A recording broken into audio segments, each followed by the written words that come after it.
Let's talk about how to pass the EY online job simulation for 2023.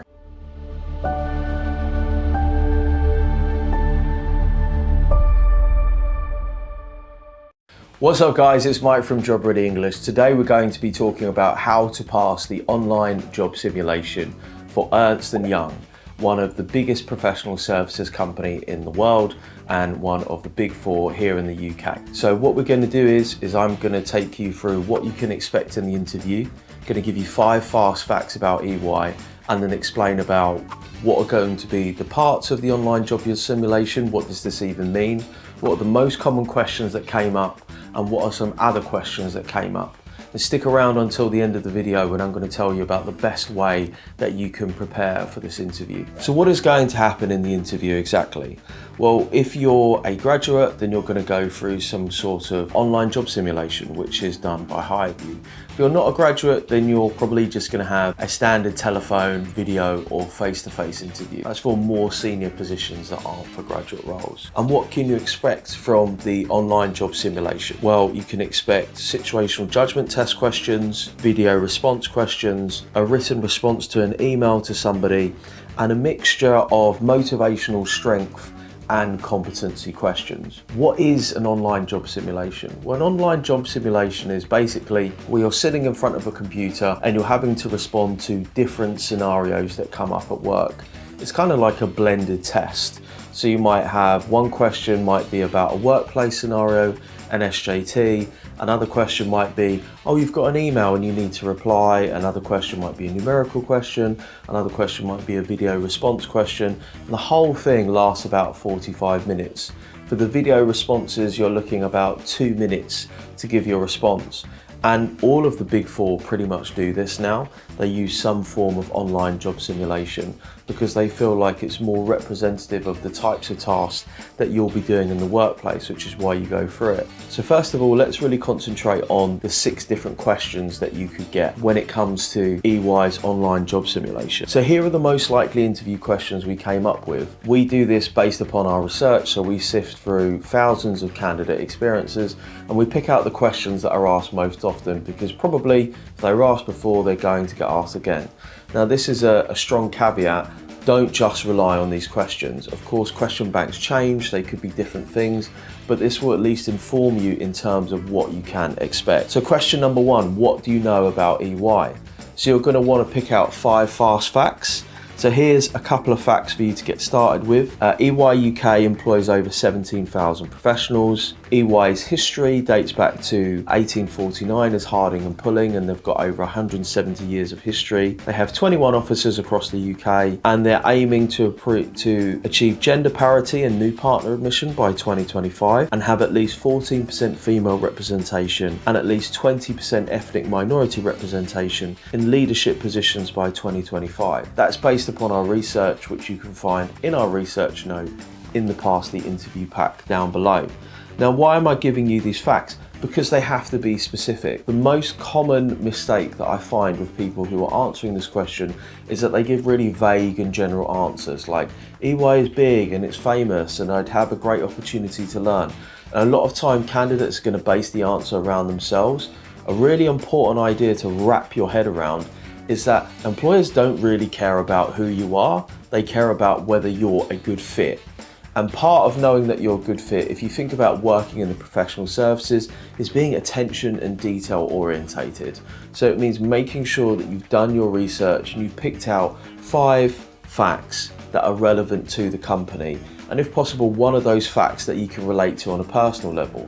Maybe you're a woman, maybe you're from an ethnic minority, maybe you particularly care about the environment. Pick something else out that really ties back into yourself, and that's a good way to really crush this question. Question number 2, why do you want to do this job?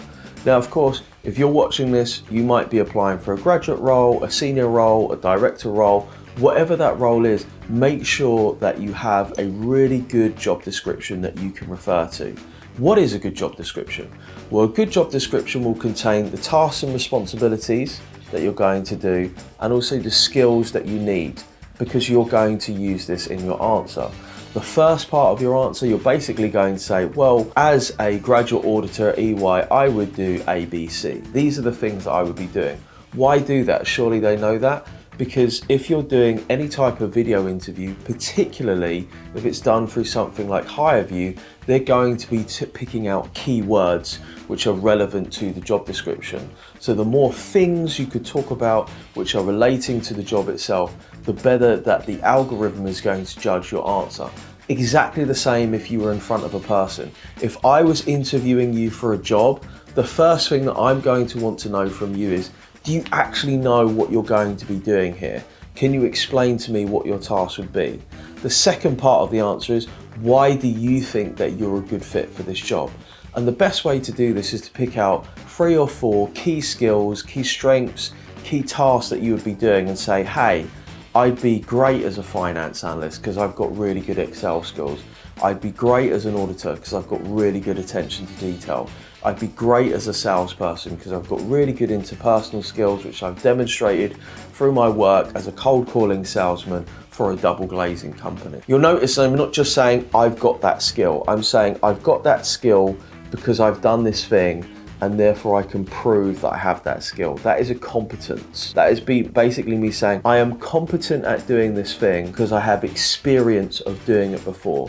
And that's a great way to answer this question. Question number 3, how do you stay organized when working on multiple projects at the same time? So this is kind of a strength-based question, but you can turn it into a competency question. People often get confused with like, well, how do I answer strength-based questions? Well, they're very much a behavioral response type of question. What do you consider to be success? Are you an organized person? How do you multitask? But you can very quickly turn this into a star-based answer for a competency question. So you're saying, well, how do you stay organized? Well, I make sure that I plan out my tasks the night before. Everything is in my diary and I have a really clear idea of the deadlines and when I need to achieve them. And an example of a time when I've done this, then you would just give an example when you've had 2 or 3 different things going on at the same time and how you stayed organized. One really common mistake that I've picked out when people are answering this question is just make sure to be really clear of the tasks that you had to do and the things that you had to achieve. Very often people don't explain this in enough detail, so it becomes really hard for someone to understand. And you can use the 5-year-old test or the grandma test, which I like to use, which is imagine you're explaining this to a 5-year-old or explaining it to your grandmother so that they would understand. Question number 4, tell me something about yourself, or tell me about yourself. So tell me something about yourself. Try and pick out something which is interesting, which is unique, and demonstrates the skills that are required for this job. Very often when you ask someone about this question, it's just like, okay, I'll tell you something about myself. Well, I'm an excellent poker player. Again, bring this back to what is relevant to the employer. What do they think is really important? Tell me something about yourself. The first thing that you should think of is, okay, what's a story that I can tell that really demonstrates the skills that are relevant for the job? What are the 3 most important skills for the job? And what's the best story that I can tell that's either related to work, extracurricular activities, or my academics that can really demonstrate that I'm good at those skills? That's exactly the way to approach this. So say you're going for a job as an auditor and you get asked this question, how would you answer it? Well, you'd probably answer this question in terms of being hardworking, studious, analytical, good numeracy skills, maybe something good to do with software. That's the type of answer that you'd be bringing to the table. You want to bring the answer that's the most relevant to the skills that are involved in the job. Question 5, name a time when you work in a team. So when you're picking out teamwork examples and you're using STAR, which is situation, task, action, result, be really clear about how you were a good team member, that you communicated, you listened, you asked for help, you led, you were responsible, you marshaled your resources, you tried your best to help other people.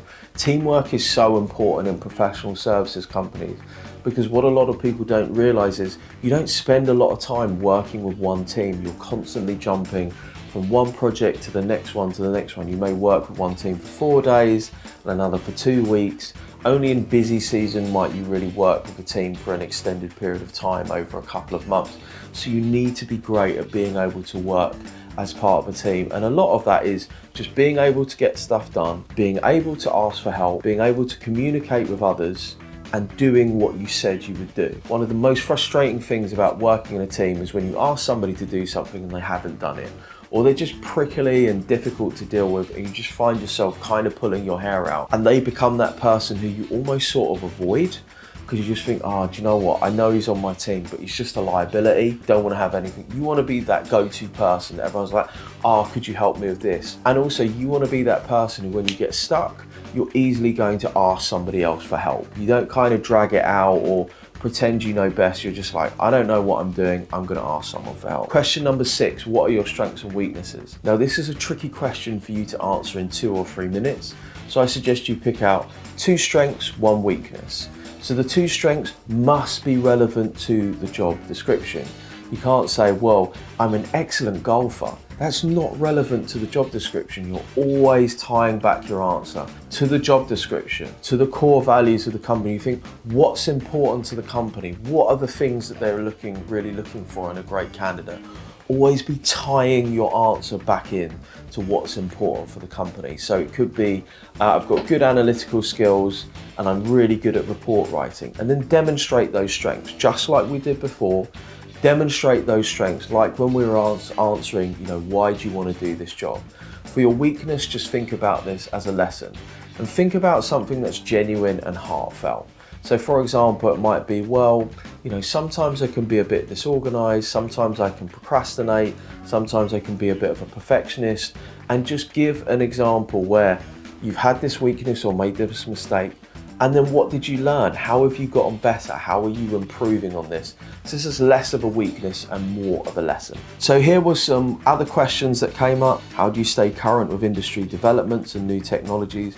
Always make sure that you stay up to date with your commercial awareness. So you could read a website like Accountancy Age, you could sign up to their email updates and news bulletins, whatever it is you're doing. You don't need to do very much. The best thing to do is just sign up for an email newsletter and read it once a week so you know what's going on with your industry. This may not be helpful for the interview right now, but it's going to be really helpful when you get to the final interview, or if you're not a graduate and you're working within the industry or trying to break into a more senior position. You want to be able to talk about something which is majorly relevant to them, which means you need to keep up to date with industry news. How do you manage conflicts or disagreements with team members or stakeholders? This is just how do you manage a conflict. So understand what the problem is, listen to them, separate people if there's multiple people who's having a conflict. See if you can reach a common agreement, and also always think about what is the task at hand, what is the goal that we're trying to achieve, rather than, I just want to make people happy, which is a classic people-pleasing mistake. It's like, no, we've got a job to do, we've got a goal to reach, this is the thing that I want to concentrate on. What motivates you to work in this field, and what are your long-term career goals? Same as why this job. Why did you choose your current degree? Give an honest answer. So it may be, for a lot of people, when I talk to graduates, they're like, well, I don't really enjoy my degree, or they get a little bit what I call gun shy, because they're like, well, I studied art and now I'm going to go and work in audit. Just be honest, look, when I went to secondary school, I really loved art, I wanted to pursue that, but as I've gone through my degree, though there are certain things that I've really enjoyed, I've realised that I'm probably not going to make a full-time profession out of it, and also it's not really something that I want to do as a job, it's just something I enjoy as a hobby. When in doubt, always default to just honesty. Always default to just, this is what's really going on with me, because you're just going to come across, if nothing else, as being more genuine, as being more engaged, and just a little bit more, self-deprecating, in the sense that, like, oh, I made a mistake, I thought that was good, but try not to really contrive an answer, because it would just come across as false. Tell me the achievement you feel most proud of. Again, pick something that's really genuine. It doesn't have to be related to work. This is something that should just really make you full and bursting with pride. Like, I'm immensely proud of starting Job Ready English just as COVID-19 was hitting. I didn't know it at the time, but that brings me a tremendous sense of joy, because it was incredibly hard work. I'm proud of starting this YouTube channel because it took me 6 months. I made 100 videos, and I think it took me like 50 videos to get 100 subscribers, and 100 or 150 videos to figure out what I was doing. Like, it was hard work, What I tend to find is when someone's achieved something that's really amazing, it's because it was such hard work. They really had to put themselves through the ringer. They thought that they were just failing, but they kept going, they kept trying, and finally they got a result. And finally, what would you do to explain a complex concept? So this is a strength question. For me, a complex concept is, I like to use stories. So I say it's kind of like this, or it's kind of like that. I sometimes, when I talk to clients, I say, well, what is it that you enjoy, or what's something that you are really into at the minute? And I try to explain the concept in that way. So for example, I'm a professional writer, and when I say I'm a copywriter, they're like, what does that mean? I say, oh, I write words that sell stuff, or I help to get information from one person's brain to another brain through words. And they're like, oh, okay, I understand that. So generally, analogies, stories are really great ways to explain something. And then you can give an example. And again, use the 5-year-old or the grandma test. So a couple of other things to note about this. You really want to make sure that you're ready for situational judgment test questions. You want to make sure that you know how to write a business email. And finally, like I said to you, what's the best way for you to prepare for your EY interview? Well, you can join thousands of people who've already bought our Pass the Interview pack. If you click the link down in the description below, I've given you everything that you need to pass, which includes the research note that I've been reading from, the 28 most common questions answered ebook, a big book of sample answers, course all about how to do situational judgment tests, a case study to allow you to practice case study, handouts for preparing star stories so you're prepared whatever the question, and also a handout for how to write business emails. I put together everything that you need, just like we're a one-to-one client working together to help you pass your EY job simulation. Wherever you are, whatever you're doing, I wish you the best of luck for your interview. If this video has been helpful, please consider giving us a thumbs up because it helps other people to find our content. And do let me know how you're doing, how your interview went by dropping us a comment down below. See you later.